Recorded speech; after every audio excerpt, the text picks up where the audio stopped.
Agora esta chamada está sendo gravada. Oi, pessoal, tudo bem com vocês? Vou começar hoje a monitoria falando sobre o assunto de microbiota. Inicialmente, a gente, né, já tem esse conceito inicial, acredito que vocês já saibam. A microbiota vai ser o conjunto de micro-organismos que compõem, né, a nossa flora e são micro-organismos bons, entre eles bactérias e fungos, entre outros, e eles vão estar espalhados pelo nosso corpo, em vários sítios. E estes micro-organismos bons, eles vão viver em uma relação com o hospedeiro, no caso, o organismo humano, eles vão viver nessa relação de simbiose, uma relação de equilíbrio, mutualística. E o que significa esse termo, mutualística? Quer dizer que os dois vão sair beneficiados. O organismo humano fornece a esses micro-organismos condições, nutrientes para eles se proliferarem, e esses micro-organismos vão produzir produtos, substratos, e desempenhar funções que vão ser essenciais para o nosso funcionamento. E esses micro-organismos, eles vivem também em uma relação competitiva com outras espécies. Por exemplo, na região vaginal, temos os lactobacilos e a cândida, né? O lactobacilo, que é uma bactéria, e a cândida, que é um fungo, que eles estão vivendo ali em uma luta química e que a partir dessa luta química eles produzem produtos que vão ser necessários para manter o pH, para manter a homeostase, né? E já falando, pegando um gancho sobre a função benéfica que esses micro-organismos vão trazer para o nosso funcionamento, né? Eles vão estar ali ligados a manter a homeostase, né? Porque a gente sabe que o nosso organismo precisa estar em equilíbrio para desempenhar as funções que ele desempenha. E as nossas células, né, ela mantém essa homeostase pelo seu próprio processo de autorregulação, pelos feedbacks, né? Temos o feedback positivo, feedback negativo, que estão ali para fazer essa autorregulação e garantir esse equilíbrio. E a microbiota ela vai estar diretamente ligada a isso, vai estar ali contribuindo, porque está ligada a um todo. A microbiota faz parte desse todo que contribui para esse funcionamento legal do nosso organismo, né? E aqui eu trouxe uma distribuição topográfica das bactérias na pele, é uma forma de fazer essa distribuição, né? Nessa foto está distribuído pelas regiões da pele, tem as regiões sebáceas, oleosas, as regiões úmidas e as regiões secas, e as bactérias elas estão distribuídas de acordo com essas regiões nos diversos sítios que a gente tem no nosso corpo. É apenas um exemplo. E é importante a gente falar da composição dessa microbiota, porque sabemos que nós somos organismos diferentes, né? Somos indivíduos diferentes, então a nossa microbiota não vai ser igual à do outro. E isso vai ser influenciada por diversos fatores, desde os fatores genéticos até fatores ligados, por exemplo, a estilo de vida, como eu falei aqui nessa introdução, ligados, por exemplo, à higiene pessoal, uso de sabonetes, desodorantes, enxaguantes bucais, enemas, duchas vaginais, isso tudo vai contribuir na diversidade da nossa microbiota, porque pensa, a questão entra no uso excessivo. Por exemplo, o uso excessivo de duchas vaginais e sabonetes vai fazer com que você retire, claro, fazendo sua higiene pessoal, você retira aquelas bactérias que são ruins, aqueles micro-organismos que estão ali que são ruins, você retira, só que também você vai retirar aquela parcela da microbiota, diminuindo essa diversidade da microbiota naquela região. E aí entra a questão do uso excessivo, né? Porque você faz com que se crie ali um desvio daquela flora. E aí o seu corpo vai estar propenso a desenvolver infecções na região vaginal, a desenvolver uma uma vaginose. Nessa vaginose, ela pode ser tanto fúngica como bacteriana, como eu falei. Na região vaginal, temos os lactobacilos, que eles vão estar ali para garantir o pH, para contribuir na homeostase, e se por algum acaso houver um desequilíbrio, que a gente chama de disbiose, né? Vou falar mais lá na frente sobre a diferença desses dois conceitos, de simbiose e disbiose, melhor. Mas se houver esse desequilíbrio, e, por acaso, essa concentração, essa quantidade, no caso, de lactobacilos que estão ali, vier a diminuir, vai fazer com que você tenha ali uma vaginose bacteriana, né?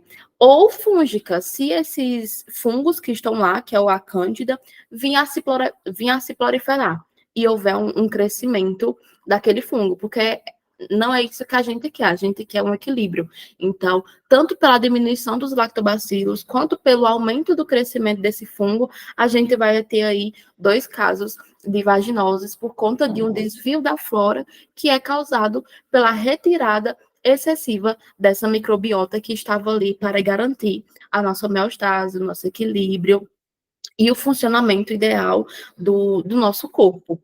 E falando sobre os sintomas, né? Vocês sabem,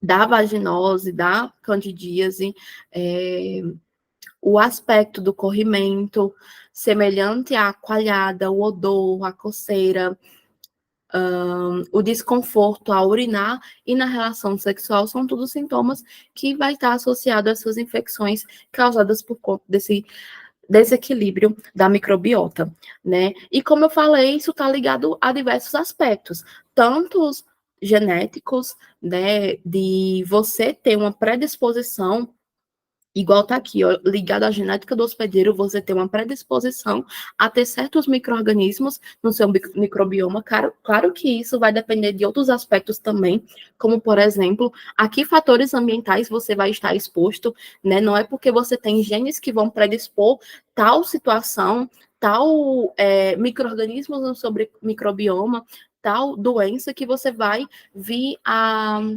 expressar, né? Isso depende também de fatores ambientais, como o ambiente que você vive, dieta, estilo de vida, a que agentes antimicrobianos você está exposto, né? Isso tudo depende, é todo um contexto. E falando inicialmente, né, sobre a nossa composição inicial do microbioma quando a gente nasce, isso vai ser influenciado por fatores como o parto e como a amamentação, porque sabemos que o parto ele pode ocorrer de forma normal ou de forma cesárea. Quando o parto ele ocorre de forma normal e o bebê ele tem contato ali durante o nascimento com a cavidade vaginal da mãe, ele vai ter contato com os lactobacilos que estão naquela cavidade vaginal e esses lactobacilos vai compor inicialmente o microbioma daquele bebê. E também ligado não. E também pode ocorrer por parto cesáreo, né? Que nesse caso o bebê ele não vai ter contato com o canal vaginal, ele vai ter contato com a pele da mãe, e na pele sabemos que o micro-organismo mais comum, né, é Staphylococcus, então é esse grupo de bactérias que vai compor inicialmente o microbioma, né? E na questão da amamentação, no aleitamento materno, no leite da mãe, tem diversos componentes, diversos nutrientes, bactérias vivas, né? Tem a bifidobacterium, lactobacillus, que vão contribuir ali com o desenvolvimento inicial do microbioma intestinal do bebê. Também o colosso, que é o primeiro leite da mãe, que tem muitos anticorpos, células imunológicas que vão estar ali modulando essa primeira resposta imunológica do bebê. Então, aspectos já do início da nossa vida vai influenciar na composição inicial do nosso microbioma. E a alimentação, ela também pode ser feita, né? Essa nutrição, no caso, pelas fórmulas infantis, só que as fórmulas infantis, ela fornece nutrição para o bebê, mas ela não tem os mesmos componentes do leite materno, né? Não vai ter essas bactérias vivas, esses componentes que vão ajudar na modulação do sistema imunológico primário ali daquele bebê. Então, isso vai estar ligado diretamente com a composição inicial do microbioma, mas é necessário entender que isso não é para sempre, né? Até porque fator como a idade também influencia. O microbioma que a gente tem, quando é recém-nascido, não vai ser o mesmo que a gente vai ter quando é adulto, até porque a gente está exposto a diferentes estilos de vida, a diferente alimentação, diferente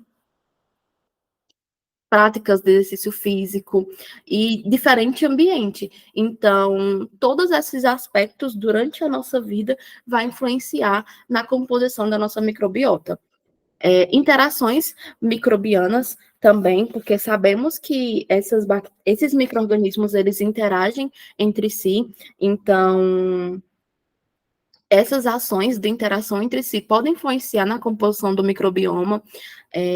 As bactérias, elas podem interagir, né, tanto em benefício da outra espécie, como por competição de recursos ilimitados que houver ali. Então, essas interações, a depender de como ocorra, vai influenciar na composição da microbiota e o sistema imunológico, né, porque a resposta imune, ela vai influenciar em quais micro-organismos vão ser capazes de colonizar aquele organismo. Então, a gente vai falar muito sobre o sistema imunológico aqui nesse assunto, porque ele está diretamente ligado à microbiota. E nós temos os tipos de microbiota. Temos a microbiota residente, ou autóctone, a microbiota transitória, ou alóctone, e a microbiota, né, que vai ser aqueles micro-organismos oportunistas. Vamos falar de cada um. A microbiota residente, como o próprio nome fala, vai ser aquela microbiota que vai residir no nosso organismo. Isso pode ser por um longo tempo ou até mesmo por toda a vida.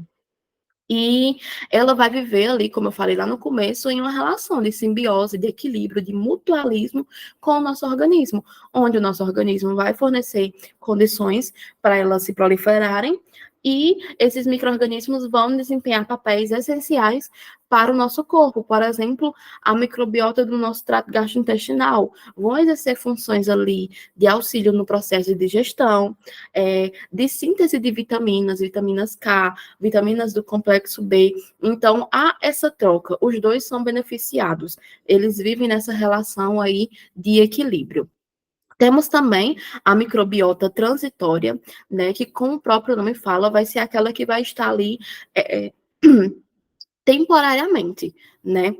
Então, por exemplo, entrei em contato com alguma superfície ou algum ambiente, ou até mesmo por outro indivíduo ou um alimento, e eu recebi aquele micro-organismo. Só que aí ele vai estar ali temporariamente, ele pode ser retirado facilmente. Por exemplo, entre em contato com a superfície que está com algum micro-organismo. Só que aí eu vou, lavo minhas mãos, higienizo com água e sabão e retiro aquele micro-organismo. Então, ele está ali apenas temporariamente. Ele não faz parte de forma fixa da nossa microbiota. E nós temos também os oportunistas, né? Que lembra lá quando a gente estava falando de mecanismo de patogenicidade, de como a gente vai entrar em contato com esse micro-organismo e como a gente vai adquirir essa infecção, e eu falei que poderia ser por via exógena ou por via endógena. Então, é exatamente isso. Via exógena, de fora, né, algum utensílio, ou micro-organismo propriamente dito, e por via endógena, vai ser esses micro-organismos da nossa microbiota que, por alguma situação estressante, por algum mecanismo, ele vai vir a causar uma infecção. Então, esses oportunistas, nós vamos falar mais lá na frente sobre alguns exemplos a respeito da microbiota normal do corpo humano, eles podem vir a causar uma infecção, causar um dano por conta de alguma situação estressante que ele estiver exposto. Por exemplo, se nosso sistema imune estiver imunossuprimido, ou então situações estressantes de falta de nutrientes, de falta de condições favoráveis, ou esse micro-organismo ele ser retirado do seu local, do seu sítio, que ele fica normalmente, e ir para outro. Isso tudo vai influenciar nisso. Esse micro-organismo ele pode vir a ser maléfico para o nosso corpo, a depender disso. Sempre vai estar ligado, né, a esse desequilíbrio. E nós vamos falar, né, um pouco sobre as funções do microbioma, né, as funções que o microbioma vai desempenhar no nosso corpo. Existem inúmeras, né, vou falar aqui de algumas. Inicialmente, o microbioma, ele vai ter essa função de barreira, né, ele vai formar uma barreira protetora contra esses patógenos que vão vir invadir o nosso corpo. E aí você pergunta, Stephanie, mas como é que ele vai formar essa barreira? Através da produção de mucina, de muco, pelos esses órgãos que são mucosos, né? Ele vai estimular a produção dessas mucinas pelas células epiteliais desses órgãos mucosos, formando ali uma camada de muco revestindo os tecidos. E isso já dificulta que o patógeno invasor chegue até o tecido. Já faz com que ele não consiga tão facilmente. E também aumentando a expressão de tight junctions, que são basicamente junções oclusivas que estão entre as células epiteliais, por exemplo, do intestino. Essas junções oclusivas estão entre essas células e elas são responsáveis por controlar o mecanismo de trânsito do que passa pelo tecido, de quais são as moléculas, de quais são os micro-organismos que vão passar por esse tecido, reduzindo esse processo de translocação bacteriana, que seria a passagem das bactérias que estão no lúmen do órgão, no lúmen, na cavidade, no centro do órgão, para a corrente sanguínea, né? Então, a microbiota, ela vai atuar como essa barreira aumentando a expressão, né, dessas junções oclusivas, impedindo que ocorra essa translocação bacteriana, a passagem das bactérias do lúmen para a corrente sanguínea. Também vão atuar como mediadores inflamatórios, né? Nesse caso, ela vai a microbiota, ela vai atuar limpando as bactérias inflamatórias que estavam ali, causando uma infecção, ela limpa os restos dessas bactérias inflamatórias, porque enquanto elas estão lá, o processo inflamatório ele continua. Então, através disso, reduz os mediadores inflamatórios. E também inibindo a expressão de citocinas pró-inflamatórias, porque a questão está quando vocês estiverem estudando todo esse negócio de inflamação, vocês vão ver que tudo começa a partir da liberação dos mediadores químicos, que vão ali sinalizar o recrutamento de células imunes para o local, vão causar vasodilatação, vão causar o aumento da permeabilidade celular. Então, vai atuar inibindo essa expressão dessas citocinas pró-inflamatórias, reduzindo a inflamação, né, para não ter essa inflamação excessiva. Vão estimular também o sistema Gout a produzir linfócitos. Esse sistema Gout é basicamente um tecido linfóide que está associado ao intestino, então estimula esse sistema imune a produzir linfócitos, a fazer essa maturação, contribuindo para a eficácia da resposta imune adaptativa. Vão também fazer essa secreção antimicrobiana, aumenta a produção de substâncias antibacterianas pelas células de Panay. Essas células de Panay, elas estão localizadas nas criptas intestinais do nosso intestino, né, nas criptas das células intestinais, e elas vão ser responsáveis por produzir e secretar essa secreção antimicrobiana. E como o próprio nome já fala, ela vai ser capaz de inibir o crescimento da bactéria e controlar aquela infecção. Então, a microbiota, ela age estimulando essa secreção antimicrobiana pelas células de Panay, né? Essas células, elas possuem lisozimas, peptídeos antimicrobianos que vão ser capazes de inibir esse crescimento e ajudando nessa proteção contra essas infecções. E também vão agir na modulação de drogas, né? Porque sabemos que uma droga, um fármaco, ao chegar no nosso organismo humano, ele vai passar por etapas de absorção, inicialmente, né? Depender da via de administração que ele vai estar chegando no nosso corpo. Depois disso, ele passa pelo processo de distribuição, passa pelo processo de biotransformação e depois é excretado. E nesse processo de biotransformação que ocorre no intestino, a microbiota intestinal ela é capaz de ativar, inativar ou até modificar a ação que essa droga, que esse fármaco ia ter, né? Nós temos até os fármacos que são profármacos, que eles têm um tempo maior de ação no nosso organismo.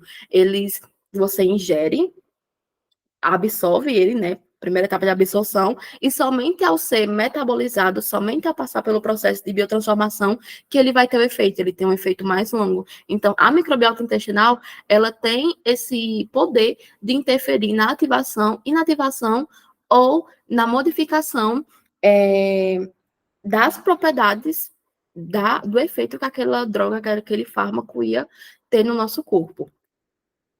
Nós temos, né, o eixo intestino-cérebro, que é constituído pela microbiota intestinal, pelo sistema nervoso entérico e pelo sistema nervoso central. A microbiota intestinal, né, vai ser esses micro-organismos que vão estar compondo ali e que vão interagir com o sistema nervoso entérico. Vocês sabem que o sistema nervoso entérico, ele é um sistema nervoso à parte, que vai estar ali controlando todas as funções do trato gastrointestinal, de peristaltismo, de liberação de substâncias, de liberação de hormônios, e a microbiota intestinal, ela interage com esse sistema nervoso periférico e manda mecanismos para o sistema nervoso central que vai produzir ações. Então, por exemplo, essa comunicação da microbiota intestinal com o sistema nervoso entérico e que o sistema nervoso central vai produzir uma resposta, pode interferir em diversos aspectos do nosso organismo, pode interferir no nosso humor, pode interferir no estresse, na ansiedade, até mesmo em situações de depressão. Então, essa comunicação é muito importante. E, além disso, também é importante para a proteção do nosso organismo. Por exemplo, quando a gente ingere um alimento que ele vai causar algum mal, o sistema nervoso central, ele manda, né, através dessa comunicação da microbiota intestinal com o sistema nervoso entérico, ele manda o mecanismo de fazer com que se desvie a flora da microbiota intestinal e cause uma diarreia. Então, essa comunicação é muito importante, ela pode influenciar em várias questões comportamentais nossas e também é muito importante para a proteção e funcionamento adequado do nosso organismo. E a microbiota intestinal, como eu já falei, ela desempenha diversas funções, né? Auxilia no processo de digestão e de metabolismo dos nutrientes. Essa digestão que a microbiota auxilia, ela também faz o processo de fermentação, porque a partir desse processo de fermentação, ela vai ser capaz de produzir ácidos graxos de cadeia curta. Tem o butirato, o propionato, o acetato, que esses ácidos, eles vão atuar mantendo a flora intestinal. Então, ela auxilia nesse processo de digestão, faz esse processo de fermentação, produz esses ácidos graxos de cadeia curta que vão ser essenciais para o seu próprio para manter, né, o seu próprio equilíbrio, vão fazer esse processo de síntese de vitaminas, como eu falei, vitaminas K, vitaminas do complexo B, e vão estar diretamente ligadas à regulação do sistema imunológico e à proteção contra os patógenos. Como eu falei, desempenhando essas diversas funções, a microbiota está ligada diretamente com o sistema imunológico. Nós temos aqui um exemplo, né? Eu trouxe essa imagem. Temos aqui uma microbiota saudável e uma microbiota depletada aqui, ó. Tá vendo? A própria microbiota, ela já forma uma camada protetora, uma barreira, impedindo com que esses patógenos cheguem mais facilmente. Ela faz a produção aqui, ó, de mucinas, né?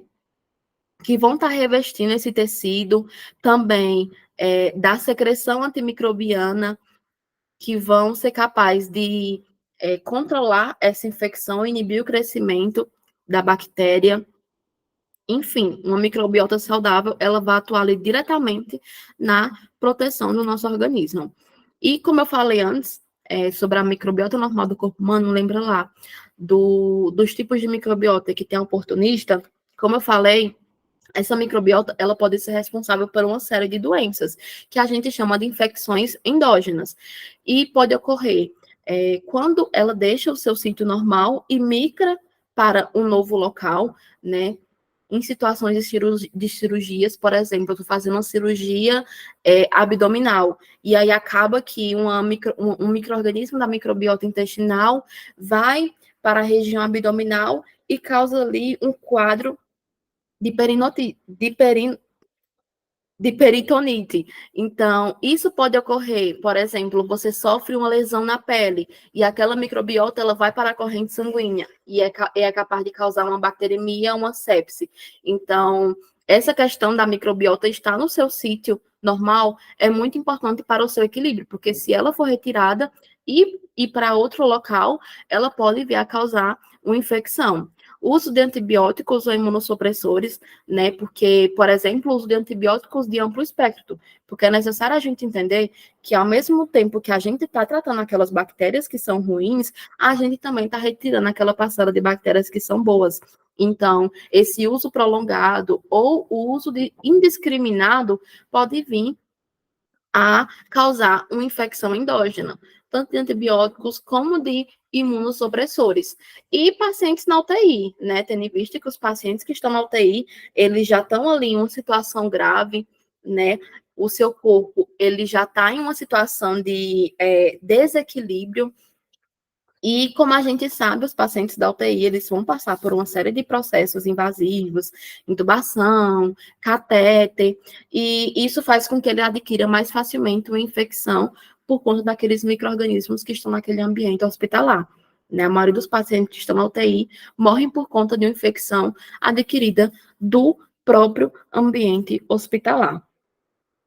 Como eu falei, né, nós temos esses dois conceitos de simbiose e de desbiose. A simbiose se refere a uma relação de convivência benéfica, uma relação mutualística, onde os dois, o organismo humano e os micro-organismos bons, eles saem beneficiados, como eu falei, né? O hospedeiro, ele vai fornecer condições favoráveis para o seu crescimento, e os micro-organismos que estão compondo aquela microbiota, seja qual for, bactérias, fungos, entre outros, vão atuar ali auxiliando na resposta imune, auxiliando no funcionamento das nossas,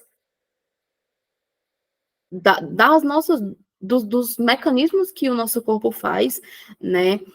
Vão auxiliar no processo de homeostase, desse equilíbrio, enfim, eles vão estar ali nessa relação de equilíbrio. E a desbiose é quando a gente há um desequilíbrio dessa composição da microbiota, da função da microbiota normal.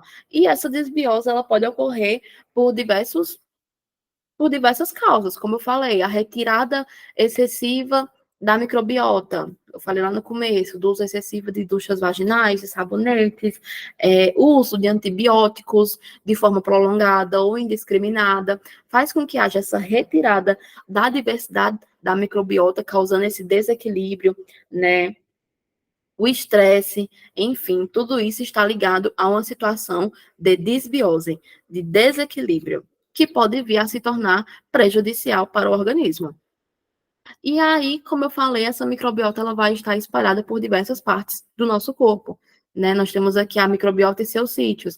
Temos a microbiota intestinal, né, que ela desempenha diversas funções, como eu já falei, na digestão de alimentos, um processo de fermentação, em que ela vai produzir esses ácidos graxos de cadeia curta, que vão auxiliar na sua própria manutenção, síntese de vitaminas, K, do complexo B, metabolismo, modulação da resposta imunológica, proteção contra patógenos, com a questão da função de barreira, da produção de mucinas, enfim, vai estar desempenhando todas essas funções que eu já falei.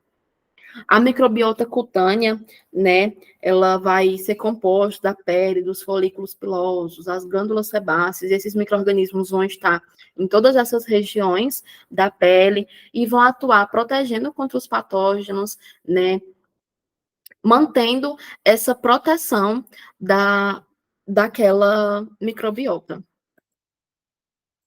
Temos também a microbiota da cavidade oral, que vai auxiliar no processo de digestão, na proteção contra os patógenos, na prevenção da cárie e de doenças periodontais, né?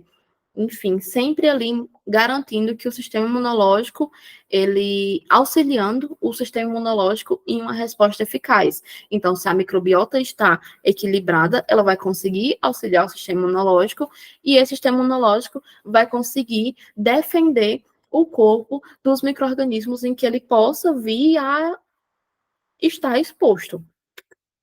A microbiota vaginal, como eu falei, nós temos os lactobacilos, a cândida, que vão habitar ali em uma, em uma luta química, produzindo produtos e substratos que vão garantir o pH, vão garantir a homeostase, essa proteção, né?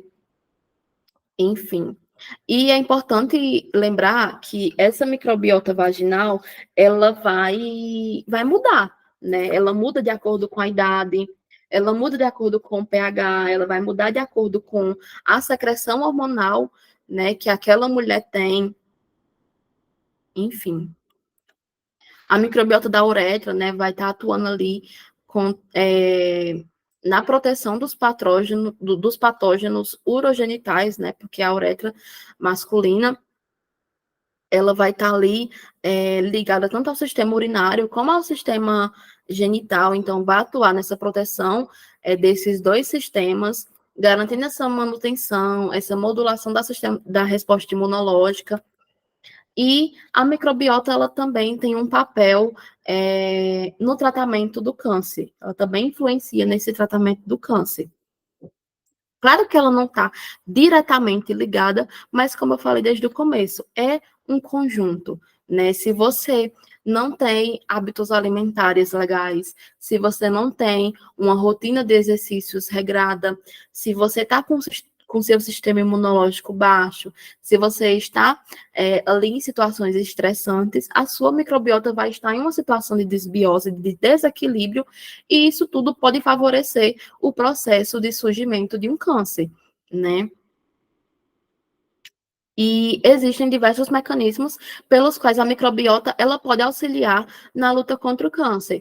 Tem um mecanismo de mimetismo antigênico, né, que os micro-organismos que compõem a nossa microbiota, eles são capazes de expressar antígenos semelhantes aos das células tumorais. E aí você induz ali uma resposta antitumoral eficaz. Pode estar influenciando isso. Na biotransformação de agentes quimioterápicos, como eu falei, a microbiota ela pode atuar nesse processo de biotransformação de drogas, de fármacos, né, no caso aqui do câncer, dos agentes quimioterápicos, ativando, inativando ou até modificando propriedades farmacológicas desses agentes, só que isso é uma coisa que precisa de muito estudo, é o que não pode controlar na modulação do sistema imunológico, na promoção da apoptose. A apoptose é uma morte celular programada que já ocorre no nosso organismo, né? Ela pode ocorrer tanto por processos fisiológicos do nosso organismo, como, por exemplo, a renovação celular, como por processos patológicos. Então, a microbiota ela pode auxiliar nesse processo de promoção da apoptose e induzir essa morte programada das células tumorais e na redução da inflamação. Enfim, a microbiota ela pode influenciar nesses aspectos. Só que, claro, que isso está ligado a diversos outros fatores. Como eu trouxe aqui nessa imagem, nós temos aqui a microbiota intestinal na eficácia da quimioterapia. Temos aqui uma situação de simbiose. A pessoa tem uma alimentação saudável, tem um estilo de vida, se hidrata, está com o sistema imunológico reforçado. Então, ela vai ter ali uma resposta melhor nesse tratamento. Já uma pessoa que tem um estilo de vida que não é saudável, a alimentação é ruim, é sedentária, o sistema imunológico está baixo, está imunossuprimido, faz o uso irracional de fármacos, como eu falei, a questão dos antibióticos, dos imunossupressores, que vão atuar reduzindo essa diversidade da microbiota. Então, toda essa situação de desbiose, de desequilíbrio, vão influenciar também na eficácia desse tratamento, né? Diminuindo a eficácia da quimioterapia. E é isso, pessoal. Muito obrigada para quem assistiu a aula. Se vocês tiverem alguma outra dúvida, podem me perguntar. Se tiver ficado alguma coisa que não ficou claro, se vocês assistirem novamente, mesmo assim ficar dúvida, podem me mandar mensagem, eu estou disponível. E se tiver alguma coisa que eu não expliquei, também podem me falar que depois eu trago para vocês. Viu? É sempre um prazer. Muito obrigada. E eu espero que dê tudo certo